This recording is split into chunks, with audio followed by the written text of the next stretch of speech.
اعوذ باللہ من الشیطان الرجیم بسم اللہ الرحمن الرحیم ربی اشرح لی صدری ویسر لی امری واحلل عقدۃ من لسانی یفقہوا قولی۔ گدھے پر نفل نماز پڑھنے کا بیان۔ حضرت انس بن سیرین سے روایت ہے، انہوں نے کہا جب حضرت انس رضی اللہ تعالیٰ عنہ شام سے واپس لوٹے تو ہم نے ان کا استقبال کیا۔ ہم انہیں عین التمر کے مقام پر ملے تو میں نے دیکھا کہ وہ گدھے پر نماز پڑھ رہے تھے اور ان کا منہ اس طرف یعنی قبلہ کی بائیں جانب تھا۔ میں نے ان سے عرض کی، میں نے آپ کو غیر قبلہ کی طرف منہ کر کے نماز پڑھتے دیکھا، تو انہوں نے فرمایا اگر میں نے آپ صلی اللہ علیہ وسلم کو ایسا کرتے نہ دیکھا ہوتا تو میں کبھی ایسا نہ کرتا۔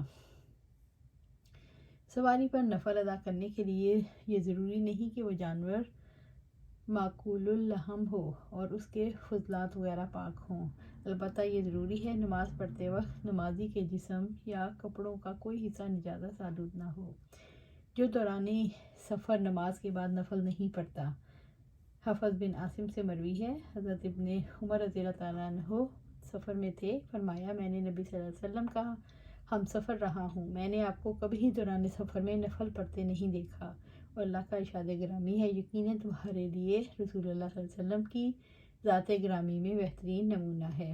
حضرت ابن عمر رضی اللہ تعالیٰ عنہ سے روایت ہے، انہوں نے فرمایا میں رسول اللہ صلی اللہ علیہ وسلم کی صحبت میں رہا ہوں، آپ دوران سفر 2 رکعت سے زیادہ نماز نہیں پڑھتے تھے۔ اس طرح حضرت ابوبکر، حضرت عمر، حضرت عثمان رضی اللہ تعالیٰ عنہ اجمعین بھی 2 رکعت سے زیادہ نماز نہیں ادا کرتے تھے۔ اس تفصیلی حدیث کا مطلب یہ ہے کہ حضرت ابن عمر رضی اللہ تعالیٰ عنہ دوران سفر نماز قصر پڑھتے تھے اور اس سے پہلے اور بعد میں کوئی سنت وغیرہ ادا نہیں کرتے تھے۔ رسول اللہ صلی اللہ علیہ وسلم کا بھی یہی معمول تھا، لیکن دیگر نوافل مثلاً تہجد یا اشراق وغیرہ پڑھا کرتے تھے، جیسا کہ آئندہ عنوان میں اس کے متعلق بیان ہوگا۔ جو شخص نمازوں سے پہلے اور بعد کی سنتوں کے سوا دیگر نوافل پڑھتا ہے، نبی صلی اللہ علیہ وسلم نے دوران سفر فجر کی سنتیں ادا کیں۔ حضرت عبد الرحمن بن ابی لیلہ سے روایت ہے، انہوں نے کہا ام ہانی رضی اللہ تعالیٰ عنہا کے علاوہ ہمیں کسی شخص نے نہیں بتایا کہ اس نے نبی صلی اللہ علیہ وسلم کو دوران سفر چاشت کی نماز پڑھتے دیکھا۔ حضرت ام ہانی رضی اللہ تعالیٰ عنہا نے ذکر کیا کہ نبی صلی اللہ علیہ وسلم نے فتح مکہ کے روز ان کے گھر میں غسل فرمایا اور 8 رکعت ادا کی۔ میں نے آپ کو اس سے زیادہ ہلکی پھلکی نماز پڑھتے نہیں دیکھا، ہاں اس کے رکوع و سجود کو پورا کرتے تھے۔ حضرت عامر بن ربیعہ رضی اللہ تعالیٰ عنہ سے روایت ہے، انہوں نے نبی صلی اللہ علیہ وسلم کو دوران سفر میں رات کے وقت اپنی سواری پر نفل پڑھتے دیکھا، وہ جدھر بھی متوجہ ہو جاتی۔ حضرت عبداللہ بن عمر رضی اللہ تعالیٰ عنہ سے روایت ہے کہ آپ صلی اللہ علیہ وسلم سر مبارک کے اشارے سے اپنی سواری پر نوافل پڑھا کرتے تھے، جدھر بھی اس کا منہ ہو جاتا۔ حضرت ابن عمر رضی اللہ تعالیٰ عنہ بھی اسی طرح کرتے۔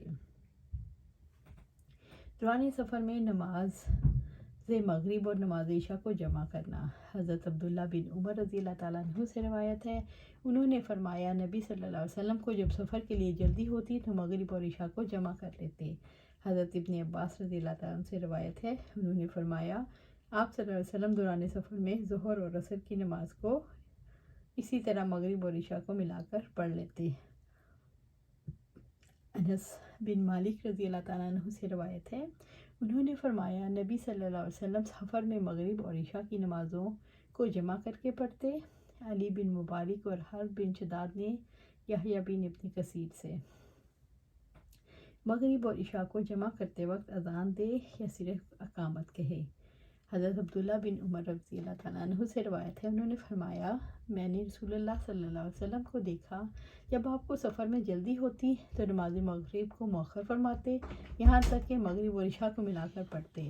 حضرت سالم کہتے ہیں عبداللہ بن عمر رضی اللہ تعالیٰ عنہ کو جب سفر میں جلدی ہوتی تو وہ بھی ایسا کرتے، مغرب کے لیے اقامت کو کہتے، پھر اس کی 3 رکعتیں پڑھ کر سلام پھیرتے اور اس کے بعد کچھ دیر ٹھہرتے، حتیٰ کہ عشاء کی اقامت کہتے اور اس کے 2 رکعت پڑھتے، پھر سلام پھیرتے، دونوں نمازوں کے درمیان اور عشاء کے بعد سنت وغیرہ نہ پڑھتے، یہاں تک پھر آدھی رات کے وقت تہجد کے لیے کھڑے ہوتے۔